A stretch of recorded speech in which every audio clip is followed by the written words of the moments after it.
नमस्कार, आप सभी का स्वागत है। एयर इंडिया के हवाले से बात करते चले तो एयर इंडिया की फ्लाइट अब दोबारा से टेक्निकल इशू की वजह से दोबारा उसकी इमरजेंसी लैंडिंग करवाई गई है और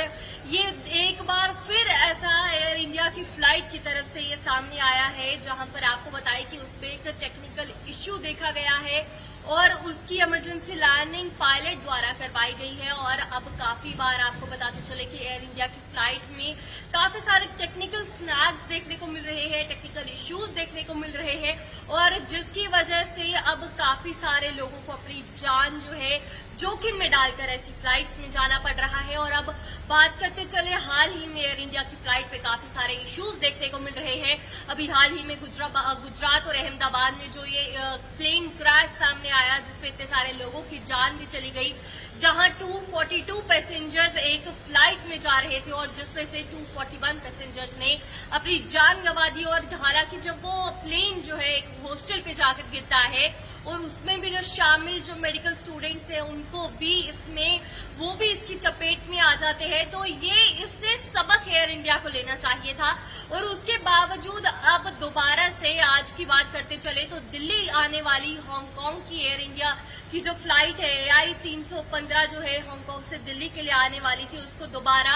अपने ओरिजिन पर भेजा गया और वो भी आपको इमरजेंसी के तौर पर भेजा गया। आपको ये बताते चले क्योंकि उस पर एक टेक्निकल इशू पायलट को मिड एयर में मिला और जिसकी वजह से ये जो फ्लाइट है इसे वापस भेजा गया। और आपको बताएं, जो फ्लाइट है इसको जो ऑपरेट है एक बोइंग 787-8 ड्रीम लाइनर की तरफ से इसे ऑपरेट किया गया था, जो हांगकांग से दिल्ली के लिए रवाना हुई थी। तो आप देखें,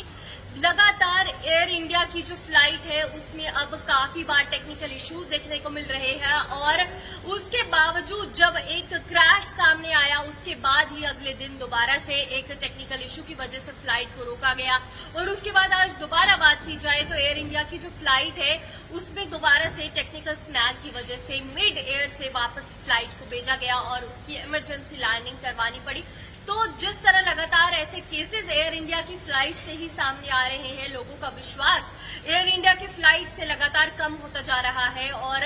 अब हर किसी की नजर एयर इंडिया की फ्लाइट पर है कि क्या अब ये क्या स्टेप्स लेते हैं और DGCA इसे लेकर क्या कहते हैं कि इस तरह जो ये फ्लाइट है इससे लगातार ऐसे इश्यूज मिल रहे हैं और फिर भी उसके बाद इन्हें सुधारा नहीं जा रहा, ठीक नहीं किया जा रहा। और अब देखना होगा कि एयर इंडिया की फ्लाइट को लेकर अब क्या सामने नतीजे आते हैं, इनके चेकअप्स क्या होते हैं या लगातार इन्हें इसी तरीके से टेक्निकल इश्यूज को चेक किए बिना ही इनकी उड़ान भरी जाएगी और इस तरह टेक्निकल इश्यूज जो है मिड एयर इन्हें पता चलेंगे या इनको लेकर कुछ हाई लेवल पर कोई मीटिंग होगी, कमेटी बैठेगी और इनका जो निरीक्षण है पूरे तरीके से कर सकेगी कि ये जो टेक्निकल इश्यूज आखिर आ रहे हैं और लगातार आ रहे हैं, इनका चेकअप क्यों नहीं किया जा रहा इनको, यानी कि इनकी उड़ान से पहले जब ये रनवे पर होते हैं या उससे पहले जब इन फ्लाइट्स का जो ड्यूरेशन है जब ये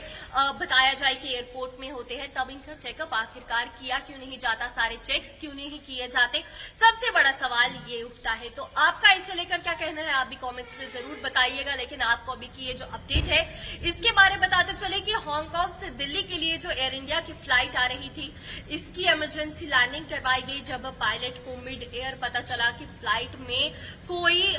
जो टेक्निकल फॉल्ट है वो आया है और अगर इनकेस किसी को पता ना चलता तो दोबारा से हो सकता है ऐसी कोई अनहोनी दोबारा से घट सकती थी। और इस पर कोई नजर आपको बता दें कि कोई पूरी अथॉरिटी रखने के लिए क्या नहीं है, सवाल ये उठता है। फिलहाल इस अपडेट में इतना ही, हमें दीजिए इजाजत।